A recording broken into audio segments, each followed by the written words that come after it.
What ho, prospective vault hunters! Sir Hammerlock.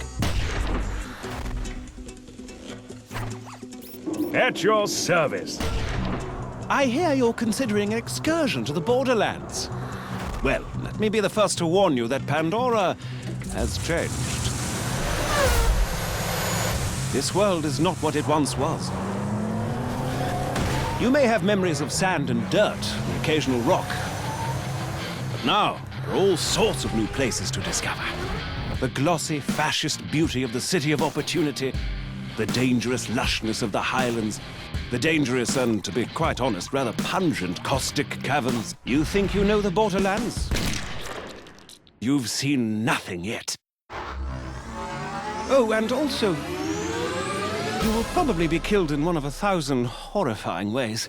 You see, the Borderlands have been taken over by a nefarious so-and-so called Handsome Jack.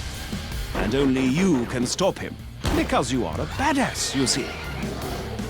Of course, what variety of badass is up to you. There are 4 classes to choose from, each with their own unique strengths, as well as numerous heads and skins if you wish to visually customize your character. But anyway, let's talk violence. Maya, the Siren, can use her phase lock ability to control the battlefield, imprisoning enemies, healing her allies, and dealing an awful lot of elemental damage. See those bandits? Notice how they aren't on fire? Maya shall fix that.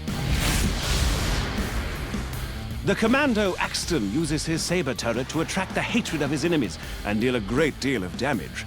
He can also attach a nuclear bomb to his turret, causing a hilariously large explosion every time he deploys it. Which is fun.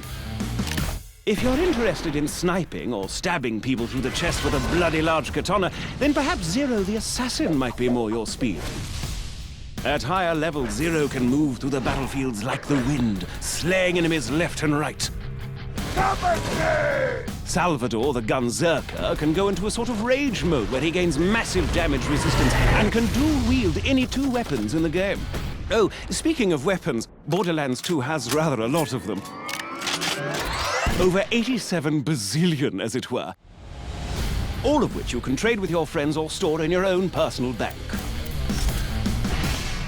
You see, all of the loot in the Borderlands, guns, shields, grenades, and the like, are randomly generated, so no 2 pieces of gear are the same. Perhaps you'll find a minigun that shoots explosive rounds, or a submachine gun that covers your enemies in acid, or a pistol that explodes like a grenade when you reload it. While I'm at it, I should mention grenades. Out in the Borderlands, grenades are just as varied as the guns, really. There's bazillions of them, and they can create black holes or spray fire everywhere, or... I'll give you an example. Have you ever thrown a grenade that homes in on its target, sticks to them, then explodes into 5 separate grenades that cover everything around them in acid? Because in the Borderlands, you certainly can. And you'll almost certainly need to use such devices. For you see, the lovely locales of the Borderlands are filled with hundreds of new and dangerous foes that will rip you to pieces in an instant. Bandits, creatures, robots, even deadly plant life. There's no end to the number of things on this planet that wish for your untimely death. Take the wormhole thresher. Spiky fellow, more than a little dangerous. He can attack you with his tentacles, dive underground to hide from your gunfire, and lob spikes at you from a distance.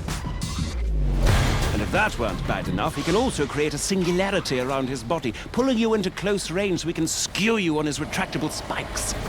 And he's only one of the many, many opponents you'll face off against. Don't even get me started on the nomad torturers, the warloaders, the badass Varkas. Gives me the willies just thinking about them. Fortunately for you, brave adventurer, as you progress through your mission, you'll gain new skills. Powerful relics and badass points, which will allow you to reach all new levels of badassness.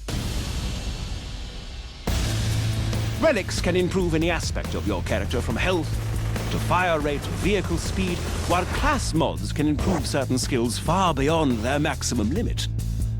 For instance, take a gander at Zero's backstab skill, which increases all melee damage done against enemies who aren't facing you. At its highest level, Backstab gives Zero an additional 40% damage. But should you get a class mod that puts an additional 4 points into Backstab, then... Booyah! Plus 72% Backstab damage. As you use these skills to destroy enemies and complete quests, you'll earn money, gear, and experience, all of which can be used to improve your character's skills, of which there are a great, great many. By buying the right skills, you'll be able to cut through your enemies like a hot knife through a psycho, you badass you. Oh, and speaking of badassitude, Borderlands 2 has a new system known as Badass Rank. By completing the dozens of varied challenges in the game, you can increase your badass rank and purchase stat bonuses that apply to all of your different characters. And did I mention that badass ranks are unlimited? Because they are. To that end, Borderlands 2 supports parties of up to 4 players. 2 players can also play split screen on the same monitor and then take that split screen game online. Friendship and cooperation, ho! The time has come, badass. Handsome Jack's armies threaten to burn Pandora to the ground, and only you can stop him. Grab your gun, bring your friends, and set some psycho midgets on fire. This is Sir Hammerlock telling you, the Borderlands are waiting.